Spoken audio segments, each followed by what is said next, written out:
नमस्कार बच्चों। आज हम डिस्कस करेंगे क्लास 9th इंग्लिश की हमारी वर्कशीट नंबर 39 को। ये आपकी 21 अक्टूबर 2021 की वर्कशीट रहेगी। आज की इस इजी इंटरेस्टिंग वर्कशीट में हमें एक पोएम दी गई है। इस पोएम को हमें समराइज करना है, उसकी समरी को हमें समझना है, उसकी थीम को हमें समझना है और उसी थीम पर बेस्ड रहेंगे कुछ ईजी क्वेश्चंस जिनको हमें सॉल्व करना है। Let's begin. चलिए शुरुआत करते हैं हम आज की इस वर्कशीट की। आज की इस वर्कशीट में हमारी पोएम रहेगी अ लेजेंड ऑफ नॉर्थलैंड। जो टाइटल है, टाइटल को देख करके हमें नॉर्थलैंड तो समझ में आ रहा है, क्लियर हो रहा है कि नॉर्थलैंड मतलब कि नॉर्दर्न पार्ट की बात की होगी। जो स्टोरी दी गई उसका बैकग्राउंड नॉर्दर्न पार्ट रहा होगा। लेकिन ये लेजेंड क्या होता है? Legend is a type of story that may be और मे नॉट बी ट्रू। यानी लेजेंड एक टाइप की कहानी होती है, स्टोरी होती है जो सच हो भी सकती है और सच नहीं भी हो सकती। And if it is true it can't be proved. और अगर ये सच है तो भी उसको प्रूव नहीं किया जा सकता, तो उसे हम लेजेंड बोलते हैं। जैसे आपने बहुत सारी कहानियां सुनी होगी आपके दादा दादी से, नाना नानी से। तो वो कहानियां जो परियों की कहानी थी, जो राजा की कहानी थी, जो पशु पक्षियों की कहानी थी, वो कहानी सच हो भी सकती है और सच नहीं भी हो सकती। जनरली इस टाइप की जो स्टोरीज होती है, लेजेंड होती है, वो सेमी ट्रू होती है। यानी कि कुछ चीज़ें उसमें सच होती है, कुछ चीज़ें उसमें मसाला लगा करके उसको एंटरटेनिंग बनाया जाता है। ओके। एक और इंपॉर्टेंट फीचर होता है लेजेंड का कि जो लेजेंड होता है that always conveys a strong message. एक मैसेज देते हैं, एक मोरल लेसन हमें सिखाते हैं। यानी जो लेजेंड होती है वो बच्चों को कुछ सिखाने के लिए, मोरल वैल्यूज को सिखाने के लिए उनको सुनाई जाती है। Let's begin. चलिए इस जो हमारी पोइम है, इसके थीम को, इसकी समरी को हम समझने की कोशिश करेंगे। A legend of the Northland is a ballad written by the Phoebe Cary. अब यहाँ पे बैलेड एक और वर्ड आ गया। बैलेड क्या होता है कि ballad is a type of a song या फिर पोइम होती है जिसमें एक स्टोरी साथ साथ चलती है। ठीक, उसको हम बैलेड बोलते हैं। जैसे दिल्ली के आसपास आप रहते हो तो दिल्ली के आसपास की कल्चर है, हरियाणा की कल्चर है, जो वेस्टर्न यूपी की कल्चर है, तो वहाँ पे सांग होता है। एक सांग, सांग में क्या होता है, एक कहानी होती है और वो कहानी गा करके सुनाई जाती है। तो जो सांग है वही यहाँ पे इंग्लिश में बैलेड हो गया हमारा। ओके। तो जो a legend of Northland is a ballad है, ये रिटन बाय फीबे कैरी, इसके पोइट है। एंड बैलेड क्या होता है? A ballad is a song narrating a story. एक सॉन्ग होता है जिसमें एक कहानी होती है इन शॉर्ट स्ट्रेंजाज, यानी कि छोटे छोटे स्ट्रेंजाज होते हैं जिसमें ये कहानी आगे चलती है। They are the part of folk culture और द पॉपुलर कल्चर उसके पार्ट होते हैं। And are passed on orally from one generation to the next generation to instill a moderation. कि ये आमतौर पे कल्चर का पार्ट होता है, ये जो बैलेट्स होती हैं, और ये कहानियाँ ओरली एक जनरेशन से दूसरी जनरेशन तक आगे से आगे चलती जाती है। जैसे हम पिछले जनरेशन की बात करें तो आपके दादाजी है, दादी जी है, नाना जी है, नानी जी है, तो उनसे पहले भी वो कहानियाँ चलती आई होगी, उन्होंने वो कहानियाँ सुनी है। हालांकि नेक्स्ट वाली जनरेशन का क्या होगा ये पता नहीं, क्योंकि वो कहानियाँ सुनते नहीं, सुनते हैं तो उनको याद नहीं रहता, दूसरी बात इंटरेस्ट भी नहीं होता। अब यहाँ पे आकर के हो सकता है ये चीज़ें ख़त्म हो जाए, लेकिन ये पहले चलती आ रही थी। तो ये एक जनरेशन थी, दूसरी जनरेशन ओरली चलती है, कहीं पे रिटर्न में रिकॉर्ड नहीं होता, तो वो बैलेड कहलाती है। और इनमें चलने का कारण क्यों होता है कि सुनाया क्यों जाता है? क्योंकि एक स्ट्रॉन्ग मैसेज को कन्वे करती है, मोरल वैल्यूज है वो इंस्टिल की जाती है, एक बच्चे को सिखाया जाता है इन्हीं स्टोरीज के through. The poem is set to a tiny cold village in northern hemisphere. ये जो कहानी है ये नॉर्दर्न हेमिस्फेयर के एक ठंडे गांव की है, यानी कि काफ़ी क्लाइमेट है, काफ़ी कूल होगी, एक छोटा सा गांव है, वहाँ का बैकग्राउंड यहाँ पर दिया गया है। It talks about a little woman who was punished by Saint Peter for refusing to give him any one of the cakes that she had baked. ये जो कहानी है इसके मेन कैरेक्टर दो हैं, एक तो शॉर्ट वुमेन है और सेकंड है सेंट पीटर। अब जो शॉर्ट वुमेन है उसकी पनिशमेंट की कहानी है, उसको पनिश किया जाता है। कौन करता है? सेंट पीटर करते हैं। क्यों करते हैं? क्योंकि जब रिक्वायरमेंट होती है, डिमांड करते हैं, रिक्वेस्ट करते हैं सेंट पीटर केक के लिए, लेकिन जो शॉर्ट वुमेन है वो कोई भी केक देने से मना कर देती है। ओके, इसलिए उनको पनिशमेंट दी जाती है। तो इसी के आसपास एक पूरी स्टोरी घूमती है। In the story Saint Peter reaches the cottage of the little women after travelling around the world. यानी कि सेंट पीटर है वो पूरे वर्ल्ड में घूमते हैं। और क्यों घूमते हैं? क्योंकि वो प्रीच करते हैं। प्रीच होता है उपदेश देना, धार्मिक शिक्षाएं देते हैं, तो पूरे वर्ल्ड में वो घूम करके आते हैं। ठीक, कहाँ पहुँचते हैं? लिटिल वुमेन की कॉटेज के पास, उसके घर के पास। And he was very tired, बहुत थके होते हैं, एंड हंग्री टू, और बहुत भूखे भी होते हैं, भूख लगी होती है। He was almost fainting due to hunger, और लगभग वो इतने ज़्यादा वीक हो चुके हैं कि हंगर के कारण, भूख के कारण बेहोश होने वाले होते हैं। Saint Peter asked her to give him one cake, but the little women's greed and selfishness didn't allow her to do so. Saint Peter request करते हैं कि उसे केक दे दिया जाए, खाने के लिए कुछ दे दिया जाए, क्योंकि उस वक्त वो जो लेडी होती है वो केक बना रही होती है, तो इसलिए रिक्वेस्ट की जाती है कि उसे भी एक केक दे दिया जाए।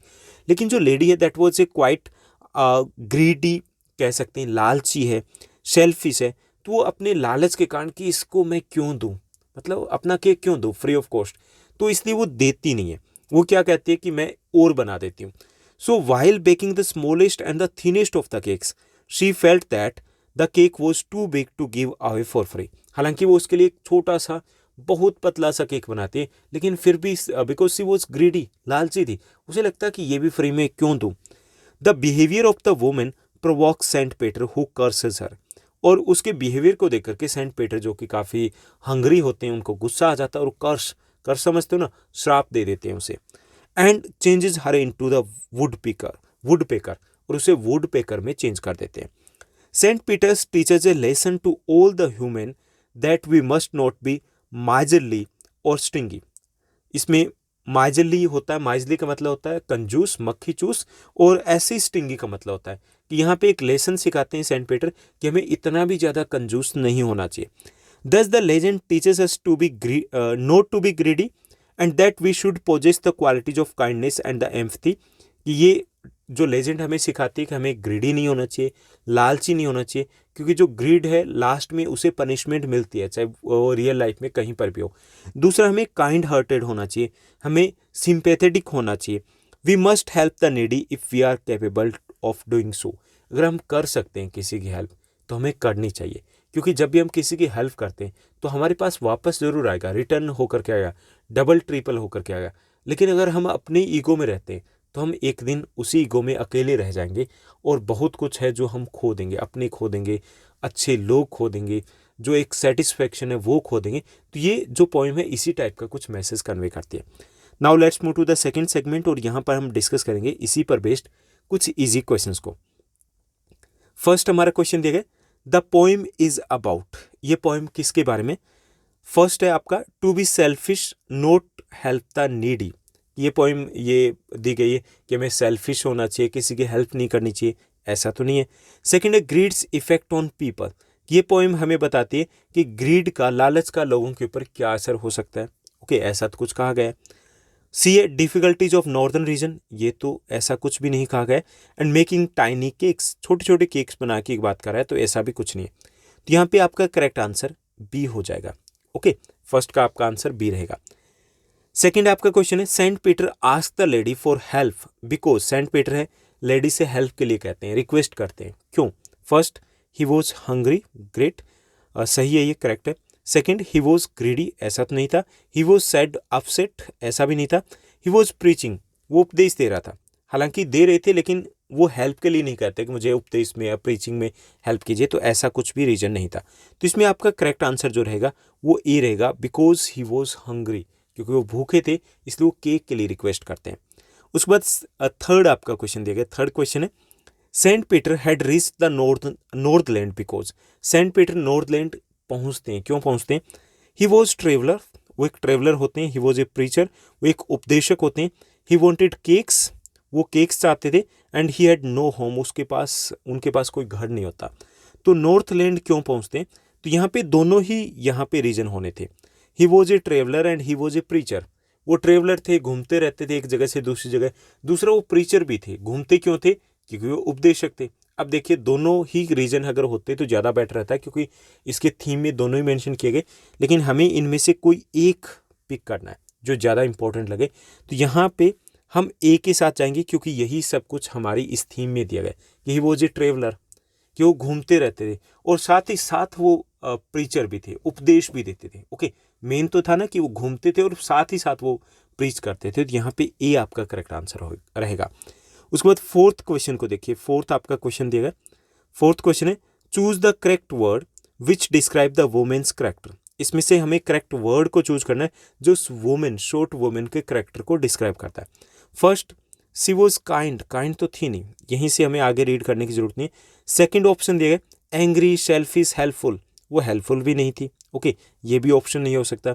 थर्ड, कंपनसेट, सेल्फिश, बोरिंग, ऐसा भी नहीं है। ओके, डी है, ग्रीडी थी वो, सेल्फिश थी वो, और माइजरली थी। माइजरली मतलब वो कंजूस थी। ओके, तो यहाँ पर आपका डी करेक्ट आंसर हो जाएगा। क्लियर। उसके बाद टास्क टू दिया गया। टास्क टू में भी हमें एक क्वेश्चन दिया गया, चलिए उसको भी सॉल्व करते हैं।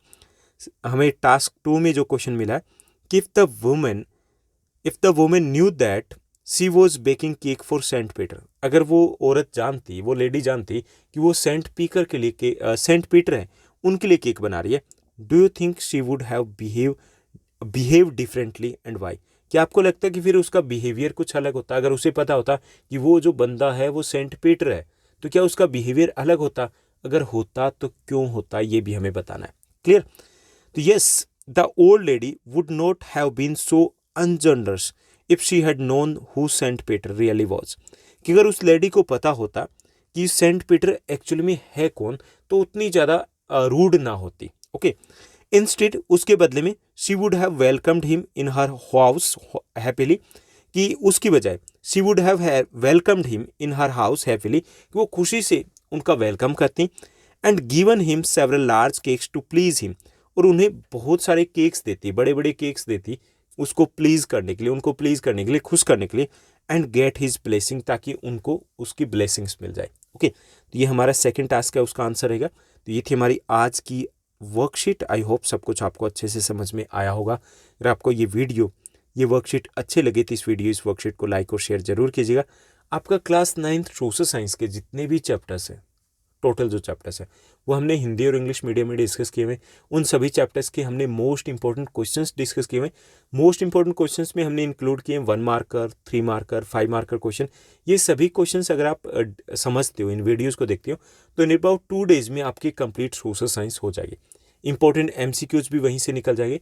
दूसरा एमसीक्यू सीरीज हम लेकर के आए, तो उसमें भी आपके विद इन 7 डेज में आपके complete class 9th social science के एमसीक्यूज भी शेयर कर दिए जाएंगे। इन वीडियोस को आप कहाँ देख सकते हो? तो आपको प्लेलिस्ट में जाना है। प्लेलिस्ट में क्लास 9th सोशल साइंस का मोस्ट इंपॉर्टेंट क्वेश्चंस का एक अलग से प्लेलिस्ट बना देंगे, तो वहाँ पर आप सभी ये वीडियोस एक्सेस कर सकते हो। इन सभी वीडियोस को वहाँ पर देख सकते हो। आज के इस एपिसोड में बस इतना ही। Thank you, bye bye, have a nice day. मिलते हैं नेक्स्ट वीडियो में।